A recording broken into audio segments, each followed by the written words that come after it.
Hi folks, I'm Don Meissner and I'm here today with Dave Swanson and we're going to be talking about fishing trout in the Finger Lakes of New York. Now this is a pretty special edition of Up North NY Chat, and the reason it's pretty special is because it's going to encompass 2 or 3 years of constant exploring and learning by Dave on how to fish these fish. And what are these fish? These fish are lake trout, rainbow trout, landlocked salmon, and maybe even brown trout. But today Dave is going to be the lead person in this. And the video we're going to show you is one that he took. He's alone out in his boat. And it's pretty unique technique that he has discovered. And we wanted to pass it on to you. So let's take a look at this incredible video. So I'm on Cayuga Lake. It's August 5th. I've got my cameras set up and I have a new system in place for trolling. So I'm running the gas motor. I've got an Altera motor on the front, and as you can see, it's doing a little steering. What I've done is I've set it up to follow the 81-foot contour, and the Altera is adjusting the front of the boat so that it stays on the contour. And I'm going to deploy a downrigger and maybe 1 or 2 dipsy divers.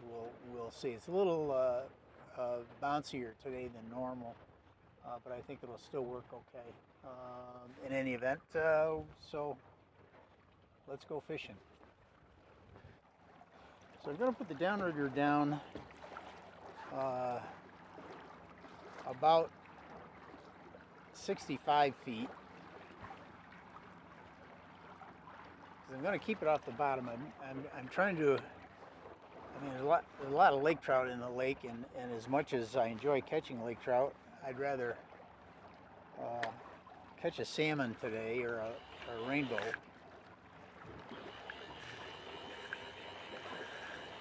So I'm going to run it down to 65 feet and keep it off of the bottom a bit.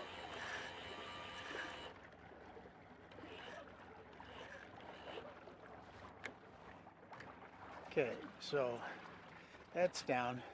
The other thing I'm going to do is a little trick that I learned from a friend of mine, and that is something called a cheater. So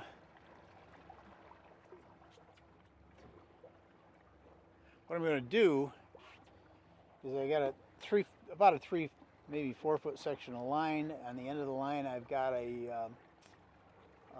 lure called a needlefish, and I'm going to put that on the line to the downrigger. It's kind of an interesting little trick. And what happens is when you put it on the line, it slides down the line until it gets to the midpoint of the line. The line bows a little bit in the middle.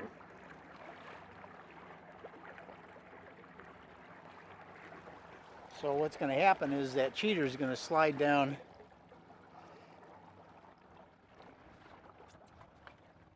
to the midpoint in the bow, and so it's going to run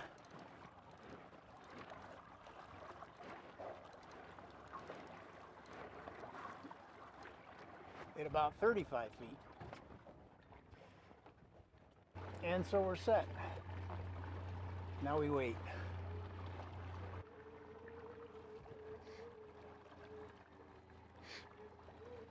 Oop.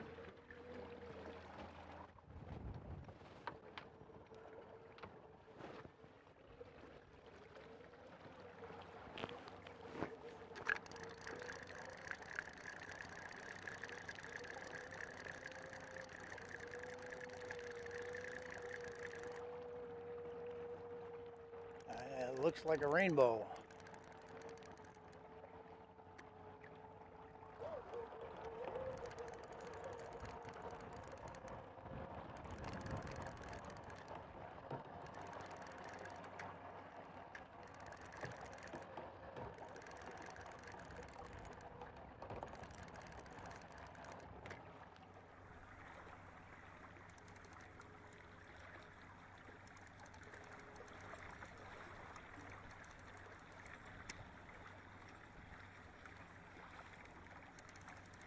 on the cheater.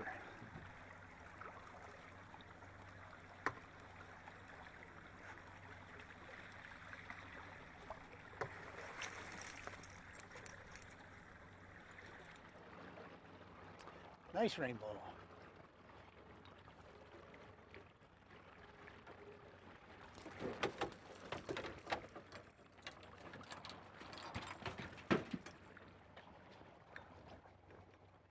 We'll hold them up. Pretty little fish. Nice little fish. My neighbor wants fish, and I told him I would try to catch him one that they would enjoy, so I think they'll enjoy this one.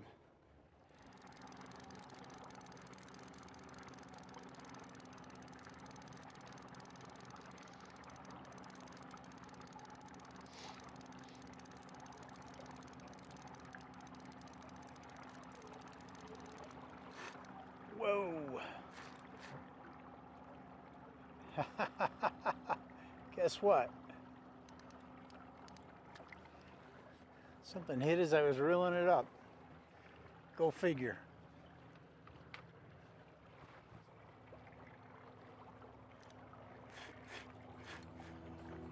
Oh, it's a jumper. It's probably a rainbow.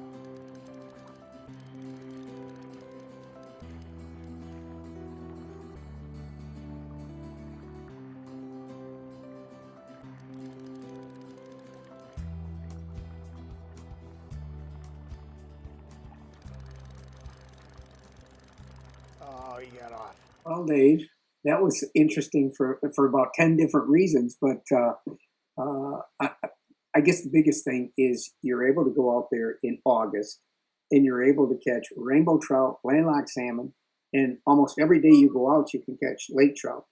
But what fascinated me about this is the technique you had stumbled upon. Your friend told you something where you're using what you call a cheater. And I'd like you to explain that a little bit further, because if I'm remembering correctly, the last few times you've been out, every single fish you've caught has been on the cheater, even though you have another lure attached down below at the depth you have your downrigger. So there's something to be said about this, because obviously you wouldn't have caught anything if you hadn't had the cheater on those times. So tell us more. And cheater is, I guess, the name that you guys call the method, but the lure itself is a needlefish. So first of all, could you show us what that needlefish is, that lure that you're using? Doesn't mean this is the best lure in the world, but it's catching those fish for you. Well, that's the needlefish. This particular one is in rainbow trout color, and as you can see, it's only about a 2-inch long lure with a single hook, and it's in fact it's not the color that I was using. The color that I was using for the rainbow was a brown trout color, so it was a brown trout needlefish that the rainbow had, as opposed to the rainbow trout needlefish that the rainbow had. But yeah, I've had some real good success on needlefish lately. I've had real good success in shallower water, and that's why I was fishing the way I was fishing. There are so many lake trout in the lake that on any given day, if you really try hard enough, you ought to be able to catch one, except in the middle of the day. But if you stay up off the bottom, you reduce the probability that a laker is going to hit, increase the probability that you might catch a landlocked salmon or a rainbow. And that's why I kept, number one, the downrigger up off the bottom a bit and the cheater halfway down. One thing we didn't talk about, or I didn't mention in the video, was the other two rods. Both of those rods had dipsy divers on them. One dipsy diver was set to go down about 50 feet, and the other one was set to go down about 25 feet. So I had pretty much all depths bracketed. So I had one running at about 25, one at 50, one at 35 on the cheater, and then the downrigger down at the bottom, and that was probably running at about 60 feet. And the term cheater is actually the name that my friend Dave Freeman gave it when he told me about using it. He told me how to go about using it, and I thought, yeah, that sounds like a pretty nifty idea. It does give you a second chance. He says, you wait. He said, someday you'll end up hooking two fish at the same time on the same rod, and you'll wonder if it was such a good idea. I think I wouldn't mind having that experience, but it's an interesting twist that I just stumbled across by talking to people and trying it out. And I have to admit, having tried it only a couple of days now, of the days that I've fished, I've caught a landlocked salmon and two rainbows on the cheater so far. So it's a good find, so to speak. One of the things you were telling me, Dave, is that you had, I guess, discovered that this 82-foot or 80-some foot depth, this corridor of 80 feet of water, was being productive for you. But you're not fishing down 80 feet. Even though these fish are preferring this 80-foot depth range, they're suspending at a much higher level based on temperature, based on food, whatever it is. But it's kind of interesting. And the other thing that really interests me is you've got your propulsion technique down to where you're both using a gas motor and your electric motor. And your electric motor is, because you can program it, it's keeping you in that 80-foot corridor, and then your gas motor is providing the speed that you want. Correct me if I didn't say that quite properly, but that's fascinating. Well, you got it right. And actually, it was sort of something that I kind of tumbled to, although I've sort of figured out, looking at a couple of other boats that have gone by me on the lake, that others have tumbled to the similar concept. I bought a pontoon boat this year. I was fishing out of a little Tracker 12-foot Pro V before, and invariably, and I have a 40-pound truss regular conventional trolling motor on the front, but I would always use the gas motor, or generally use the gas motor when I'm out in deeper water fishing with the downrigger, and I would invariably, if I'm fishing by myself, set the boat on the course that I want it to follow. But the minute you move a little bit in the boat's going to turn a little bit, and while I'm putting the downrigger out, invariably the boat would turn, and I'd either end up in water that was shallower than I intended or much deeper than I intended. And then the downrigger would start bouncing on the bottom, and it would become all sorts of a problem. Same issue with dipsy divers. The dipsy divers would start dragging. You have to bring it up, clean off the stuff from the bottom, and then start all over again.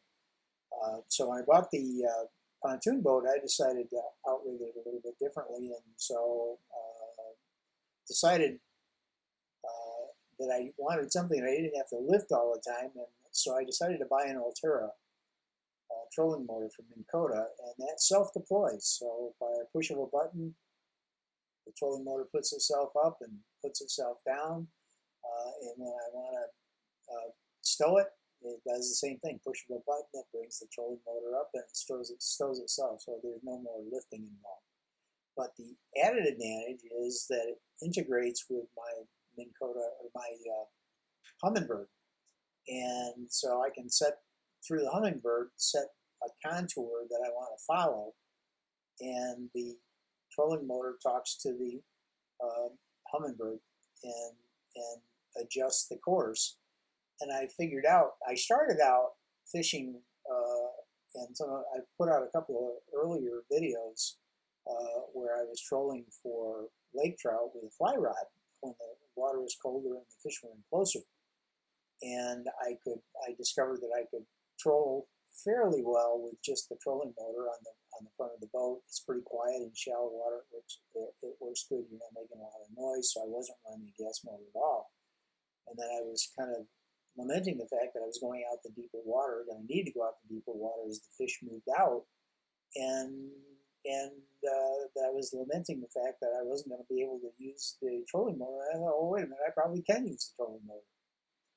So I set the gas motor to run, set that straight, put down the trolling motor, and tell that to follow the contour, and that ends up steering the boat. So it just steers the front of the boat to keep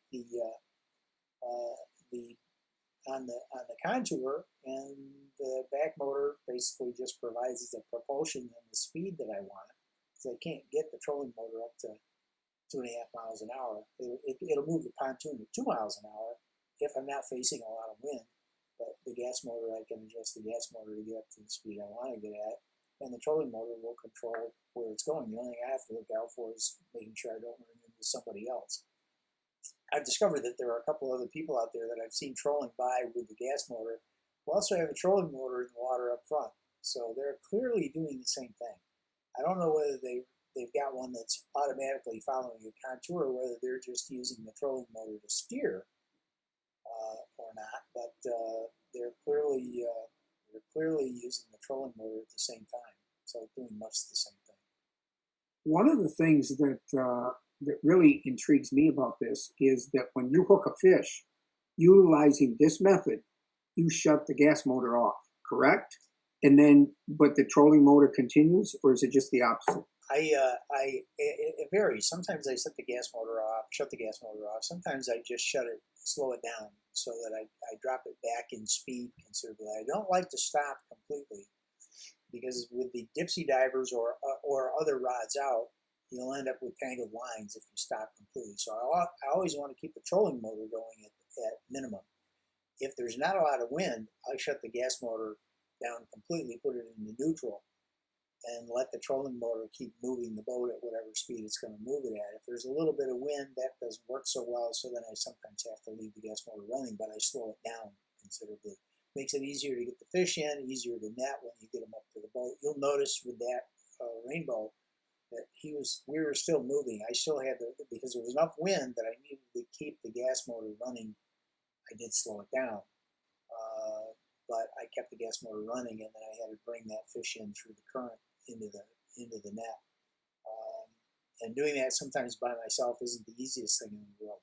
I have to admit, we're right in the middle of the pandemic, and I've spent more time fishing by myself this year than I had planned on. I had all sorts of visions that I was going to have friends visiting, and I was expecting you to come down and fish with me, and it just hasn't worked out. So I spent most of my time fishing by myself, and sometimes handling all that by myself is a little intimidating. But boy, that Ulterra makes it hugely easier to accomplish. Well, speaking of fishing by yourself, one of the things that I wanted to let everybody know, based on how you're creating these videos, is that you don't have a cameraman or anything like that. You've got a number of cameras set up on your boat so that every angle and every moment is sort of covered, so that enables you to get to capture that action, because we never know when something's going to hit. And if you have a cameraman like I've had for years, they have to almost have that camera on their shoulder all the time if we're going to get live strikes. But speaking of live strikes, as you said on that video, you were ready to quit and go in, and you're reeling your lure back in, and I assume the boat's still moving, so you'd increase the speed of that lure noticeably, and all of a sudden you get a strike when you're reeling it in, which surprised you, and it intrigued me. But yeah, I have a number of cameras set up on the boat, and I have a different angle. So right now I'm running 4 cameras. I've got 3 cameras set up, 2 of which are wired with a receiver, so I can pipe audio into them from one on my that I have a microphone on me set to the frequency that both of those cameras are set at, so that the receivers on the cameras are picking up the same audio. I've got a third camera that doesn't have audio to it. The audio doesn't work real well, so but I can use the video. I just have to sync it to it if I use the video from that camera. And then my glasses cam has an audio source as well. And so at any given point in time, I pretty much got the whole boat covered. You now, as a trout fisherman on Cayuga Lake, compared to you 2 or 3 years ago when you started doing this, there's a huge difference. And unlike most people, you're eager to pass on all the things that you're learning to everybody else, because it will shorten that curve of education. So I think it's fantastic. It's intriguing me. The few times I've got to go down fishing with you, I love it. And I think that there's a lot more people, if they can discover the Finger Lakes and discover all the trout and the salmon that are in there, it could become one of their favorite places to fish. So I hope you've all enjoyed and learned from this video. And Dave and I will see you soon on another Up North NY chat.